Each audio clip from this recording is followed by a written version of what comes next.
Welcome, everybody, to Coming Home with John Allen. This is the segment called Coming Home Commentary.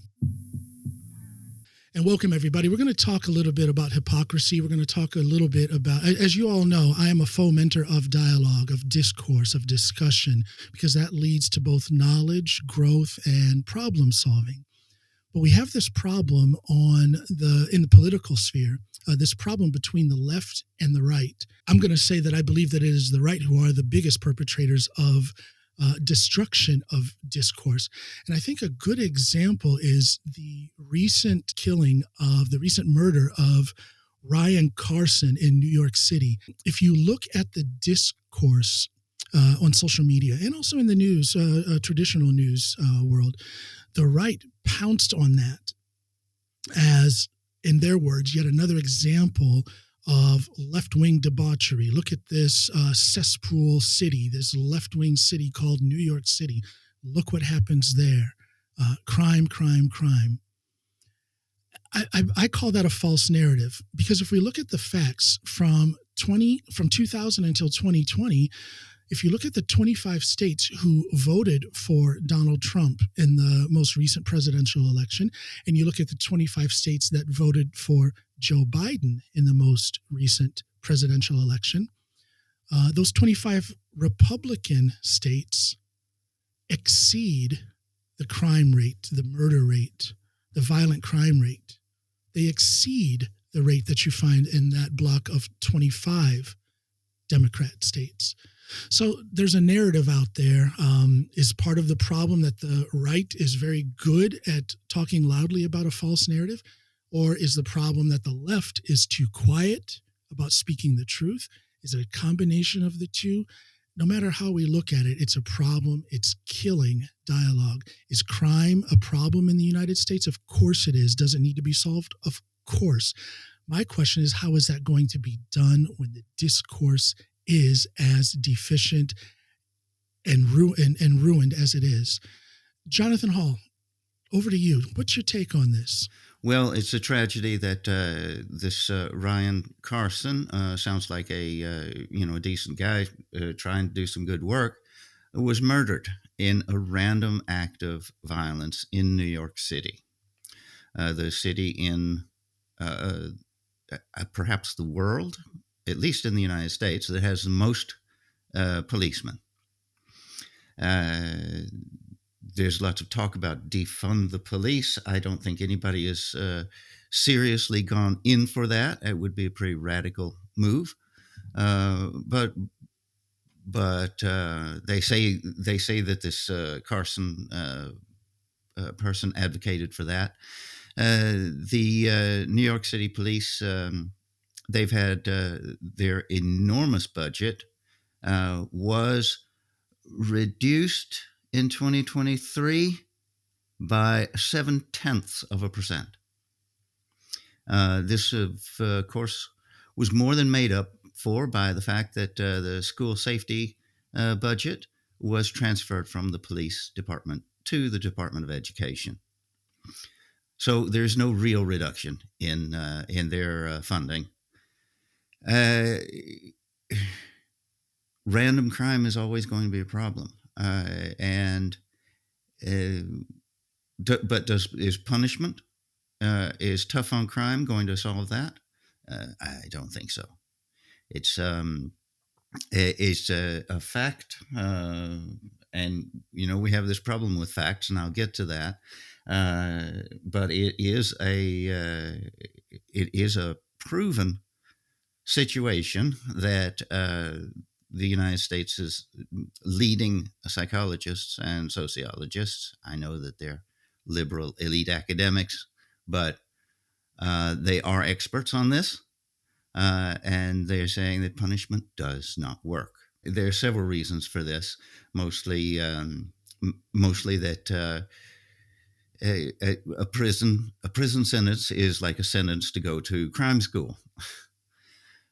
So when they come out, they're in a situation where they're broke, they're in a horrible social situation, and they end up going back into crime. The recidivism rate is incredibly high. Right. And that's not to say that we're rooting for zero consequences when someone breaks the law. That's not what we're saying. Absolutely Of course, there not. should be some consequences, but within those consequences, there should be some sort of support system Right. put in place as a preventive measure. In other words, if you better the situation of all people, that is a proven, it has been proven that results in less crime. Less suffering equals less crime. Exactly. So this young black man who stabbed Ryan Carson, are there things that could have prevented him from doing that? Yes. Punishment, prison, that's not one of them. So if he had a better chance at life, more opportunities, better mental health care, then perhaps that situation would have come out differently. Yes, and there's a lot within what you said there about mental health. We know that the mental health care, there is practically no support.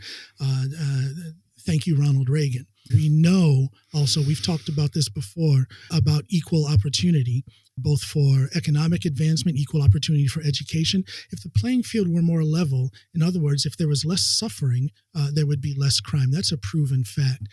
How do you feel about those statistics that I put out there? Again, there's this I call it a 100% false narrative that the right puts out there, that Democrat equals more crime.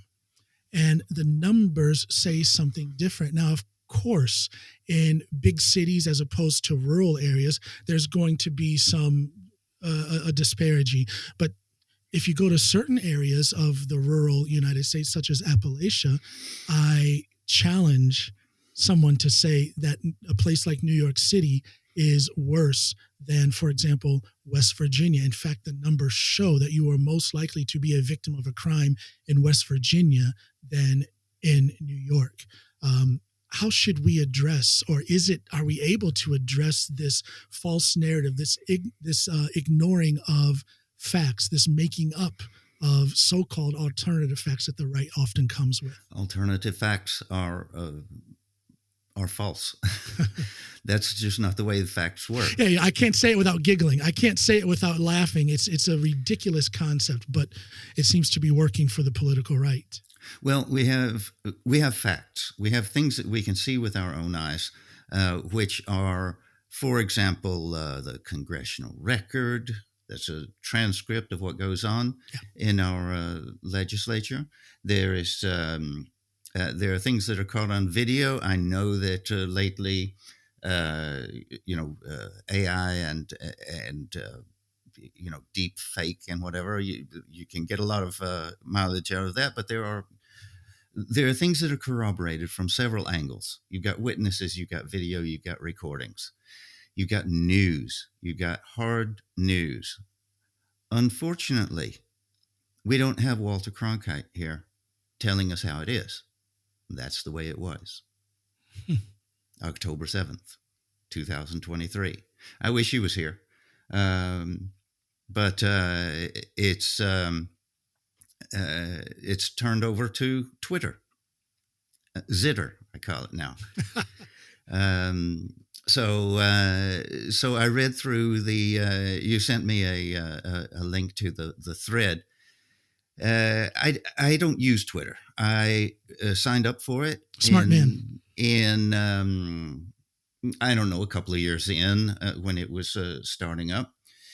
And I decided almost immediately that I don't need this in my life. I read through a few of these threads and I decided I wanted to take a shower.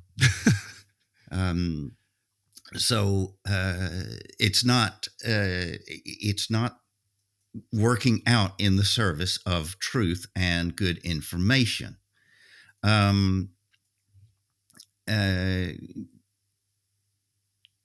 So they say, I'm looking through the thread right now, and they're saying that Well, there are several factual errors that just go through. I'll take one factual error from the left side of this, which said that New York has more police per capita than any city in the United States. Sorry, that's wrong. New York has more police than any other city in the United States. But there are several cities that have higher rates. Washington, Baltimore, Yes. a couple of more. And they haven't, in reality, had their budget reduced. Yeah, you said something like it was less than 1% reduction. 0.7% reduction, which was more than made up for by it was offset by other budget tactics. So a person is more likely to be murdered in many rural places than they are in New York City. I love New York City, been there many times, all the different boroughs, and I've never felt threatened once. Even when I went there for the first time in 1976, when it looked completely different. Well, yeah, and if someone tries to point out that that's just anecdotal, that's just your experience. Well, your experience is backed up. Your experience is backed up by the numbers.